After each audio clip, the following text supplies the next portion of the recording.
ଆସ ପିଲାମାନେ ଆମେ ଆଜି ଖେଳିବା, ଗୀତ ଗାଇବା, ନାଚିବା। ନାଇଁ ରେ? ଆଚ୍ଛା। ଦେଖ ପିଲାମାନେ, ଦ୍ୱିତୀୟ ଶ୍ରେଣୀ ଏ ଯେଉଁ ଗଣିତ ଖେଳ ଆମେ ଖେଳି ଖେଳି ମଜା କରି ପାଠ ପଢ଼ିବା। ଏଇ ଦ୍ୱିତୀୟ ଶ୍ରେଣୀ ବହିର ଗଣିତ ଖେଳରେ ଯେଉଁ ଅଛି ପାଠ 3 ଗୋଡ଼ାଇବା ଘୋଷାଡ଼ିବା। ତମେ ବଲ୍କୁ ଗୋଡ଼ାଅ, ଆଉ କିଛି ଜିନିଷ ତମେ ଖେଳକୁ ଘୋଷାଡ଼ିକି ନିଅ। ତେଣୁ ସେଇ ବିଷୟରେ ଟିକେ ଆମେ ଜାଣିବା। ତାହେଲେ ଦେଖ, ଆମେ ବର୍ତ୍ତମାନ ଗୋଟେ ଗପ ଶୁଣିବା। ତମେ ସବୁ ମନ ଦେଇକି ଶୁଣ। ତମ ଆଖି ଛବିରେ, ତମ ଆଖି କ୍ୟାମେରାରେ ଏହାର ଫଟୋକୁ ନେଇଯିବ, ଆଉ ମନ ଭିତରେ ତାହାକୁ ରଖିଦେବ, ନୁହେଁ କି? ତେଣୁ ଦେଖିବା।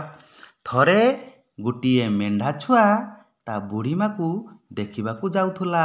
ଦେଖୁଛ ଏଇ ଚିତ୍ରରେ କେମିତି ଦେଇଛି, ଦେଖିବାକୁ ଯାଉଛି। ଜଙ୍ଗଲିଆ ରାସ୍ତାରେ ଯାଉ ଯାଉ ମେଣ୍ଢା ଛୁଆଟି ହେଟା ବାଘକୁ ଦେଖିଲା। ହେଟା ବାଘ ସେଠୁ କ'ଣ କହୁଛି?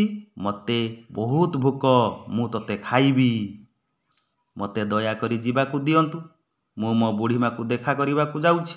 ତାର ଦେହ ବହୁତ ଖରାପ। ମୁଁ ଫେରିବା ବେଳେ ତୁମେ ମୋତେ ଖାଇବ। ସେତେବେଳକୁ ମୁଁ ମଧ୍ୟ ମୋଟା ଓ ବଡ଼ ହୋଇ ଯାଇଥିବି। କିଏ କହିଲା? ମେଣ୍ଢା ଛୁଆ କହିଲା।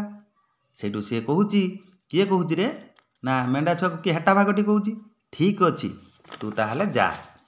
ସେଠୁ ମେଣ୍ଢା ଛୁଆଟି ତାର ବୁଢ଼ୀମାକୁ ସବୁ କଥା କହିଲା। ତା ଘରେ ଯାଇକି ପହଞ୍ଚିଲା। ବୁଢ଼ୀମା ଏକ ଉପାୟ ପାଞ୍ଚିଲା। ଯାହାର ବୁଦ୍ଧି ଅଛି ସିଏ ବହୁତ ବଳବାନ। ଯା ଏଇ ଢୋଲ ମଧ୍ୟରେ ପଶିଯା। ଗୋଟେ ଢୋଲ ଫୁଳ ଆଣିକି ଦେଲା। ଦେଖ ଏଇ ଚିତ୍ରଟି। କହିଲା ୟା ଭିତରେ ପଶିଯା। ମେଣ୍ଢା ଛୁଆଟି ସେଇଆ କଲା, ତା ଭିତରେ ପଶିଗଲା। ପଶିଗଲା ପରେ ବୁଢ଼ୀମା କ'ଣ କଲା? ଢୋଲଟିକୁ ରାସ୍ତା ଉପରେ ଗଡ଼େଇ ଦେଲା। ଢୋଲଟି ଗଲେ କେମିତି ଚାଲିବ? ନିହାତି ଗଡ଼ିଯିବ ନା ପିଲା? ହଁ, ଠିକ୍ ଅଛି। ଢୋଲଟି ଗଡ଼ିବାକୁ ଲାଗିଲା। ଢୋଲ ଭିତରୁ ଥାଇ ମେଣ୍ଢା ଛୁଆ ଦେଖିଲା ଯେ ହେଟା ବାଘ ତାକୁ ଅପେକ୍ଷା କରି ରହିଛି। ସେହି ସମୟରେ ଏଇ ରାସ୍ତାରେ ଗୋଟିଏ ମେଣ୍ଢା ଛୁଆ ଆସିବାର ଦେଖିଛ କି? କିଏ ପଚାରିଲା? ହେଟା ବାଘ ପଚାରିଲା, ଦେଖିଛ କି? କିନ୍ତୁ ସିଏ ଢୋଲ ଭିତରେ ଥାଇ କହୁଛି, କ'ଣ କହୁଛି? ନା। ହେଟା ବାଘର ସନ୍ଦେହ ହେଲା। ସେ ଗଡ଼ୁଥିବା ଢୋଲ ପଛେ ପଛେ ଗଲା। କାହିଁକି ସନ୍ଦେହ ହେଲା? କହିଲା ଢୋଲଟା କ'ଣ ମାନେ କଥା କୁହେ କି? ସେଇଥିପାଇଁ ସନ୍ଦେହ କଲା। ଇଏ ତ ନାଁ କହିଛି। ହେଟା ବାଘ ତାକୁ ଧରିବା ପୂର୍ବରୁ ମେଣ୍ଢା ଛୁଆ ଘର ଭିତରକୁ ଦୌଡ଼ି ପଳେଇଲା। ତାକୁ ଆଉ ଖାଇପାରିଲା ନାହିଁ। ତେଣୁ ତୁମକୁ ଭଲ ଲାଗିଲା ଗପଟି ନାରେ? ତେଣୁ ବଢ଼ିଆ ହେଲା ଆଉ କ'ଣ। ତାହେଲେ ଏଥର କେତୋଟି ପ୍ରଶ୍ନର ଉତ୍ତର ଦିଅ। ଢୋଲଟି ରାସ୍ତାରେ କିପରି ଆସୁଥିଲା? ଗଡ଼ି ଗଡ଼ି ଆସୁଥିଲା। ମେଣ୍ଢା ଛୁଆଟି ଗୋଟିଏ ବାକ୍ସ ମଧ୍ୟରେ ପଶି ଯାଇଥିଲେ ଗଡ଼ି ଗଡ଼ି ଆସିପାରିଥାନ୍ତା କି? ଆସିପାରିଥାନ୍ତା ନା ଆସିପାରିଥାନ୍ତାନି? ଯଦି ବଡ଼ ହେବ ଗଡ଼ିଥାନ୍ତା। ଗଡ଼ାଣିଆ ଯେହେତୁ ସେଟା ଗଡ଼ି ଗଡ଼ିକି ଯାଏ, ସେ ଗଡ଼ିଯିବ। ତା ଗଡ଼େଇ ଦେଲେ ଜୋର। ତୁମେ ଦେଖିଥିବା କେଉଁ କେଉଁ ଜିନିଷ ଢୋଲ ଭଳି ଭୂଇଁ ଉପରେ ଗଡ଼ି ପାରିବ? କ'ଣ କହୁଛ ତମେ? ବଲ୍। ଠିକ୍ ଅଛି। ବଲ୍, ଆଉ ଢୋଲ, ଆଉ କ'ଣ? ଆଲି, ଆଉ କ'ଣ? କୁହ। ଆଉ କ'ଣ ଗଡ଼ୁଛି ଏମିତି ଯାହା ଦେଖୁଛ? ତେଣୁ ସେଇଭଳି ଗଡ଼ୁ ନଥିବା ତମେ ଠିକ୍ ଅଛି। ତମେ କୁହ। ଲୁଡ଼ୁଗୁଟିଟା ଗଡ଼ିବ କିରେ? ନା, ଗଡ଼ିବ ଥରେ ପୁଣି ରହିଯିବ ନା। ଯେଉଁଟା ଗୋଲାକାର ସେଇଟା ଗଡ଼ିବ। ବା କୋନ୍ ଭଳିଆ ଯେଉଁଟା ହେଇଛି ସେଟା ବି କିଛି ବାଟ ଗଡ଼େଇ ଦେଲେ ଗଡ଼ିପାରେ। କିନ୍ତୁ ଯେଉଁଟା ଗୋଲାକୃତି, ତମେ ଚକ, ଟାୟାର, ସିଏ ସବୁ ଗଡ଼ିବ। କିନ୍ତୁ ଚକଟା ଯଦି ଏମିତି ଠିଆ କରିକି ରଖିବ ଗଡ଼ିବ। ଯଦି ଶୋଇଦେବା ସେ ଆଉ ଗଡ଼ିବ କି? ଗଡ଼ିବ, ତାକୁ ଘୋଷାରିବାକୁ ପଡ଼ିବ। ମନେକର ଗୋଟେ ସାଇକେଲ ଚକ, ତମେ ପିଲାମାନେ ଗଡ଼େଇ ଗଡ଼େଇ ଖେଳୁଛନ୍ତି।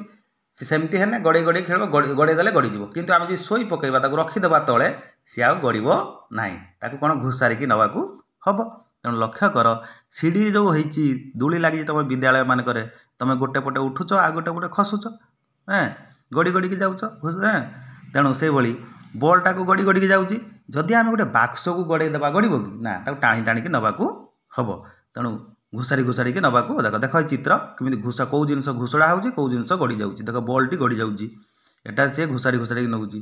ତେଣୁ ଏଇଭଳି ତମେ ସବୁ ଜାଣିଲ। ତାପରେ ଆମେ କ'ଣ କରିବା ନା, ଅଭ୍ୟାସ କାର୍ଯ୍ୟ ଯେଉଁ ତମେ ସବୁ କରୁଛ, ସବୁ ଘରେ କ'ଣ କରିବ? କାଗଜ କାଟିକି ତମେ ସବୁ ଗଛ ତିଆରି କରିବ ଏବଂ କେଉଁ ଜିନିଷ ଗଡ଼ି ଯାଉଛି, କେଉଁ ଜିନିଷ ଗଡ଼ୁ ନାହିଁ ତାହାକୁ ମଧ୍ୟ ଖାତାରେ ଲେଖିବ। ଲେଖିଲା ପରେ ତମେ ସବୁ ଜାଣିପାରିବ। ଦେଖ ଚକଟା କେମିତି ତିଆରି ଚିତ୍ର ସବୁ ଦେଖ, ତାପରେ କେମିତି ଥାକ ହେଇକି ରହୁଛି, ଏସବୁ ଗଡ଼ୁଛି। ଏବଂ ଅଭ୍ୟାସ କାର୍ଯ୍ୟରେ ଏଇ ଦେଖ, ଅଭ୍ୟାସ କାର୍ଯ୍ୟରେ ଏସବୁ ଦେଇଛି ଫଳ ଜିନିଷ, କ୍ରିକେଟ ବଲ୍, ଏସବୁ କେଉଁଟା ଗଡ଼ିବ, କେଉଁଟା ଘୋଷାଡ଼ିବା, ଏସବୁ ଚିତ୍ର ତମେ ଘର ପାଖରେ ଦେଖିକି ଉତ୍ତର କରିବ। ତେଣୁ ଏସବୁ ବହୁତ ବହୁତ ଧନ୍ୟବାଦ। ଜୟ ଜଗନ୍ନାଥ।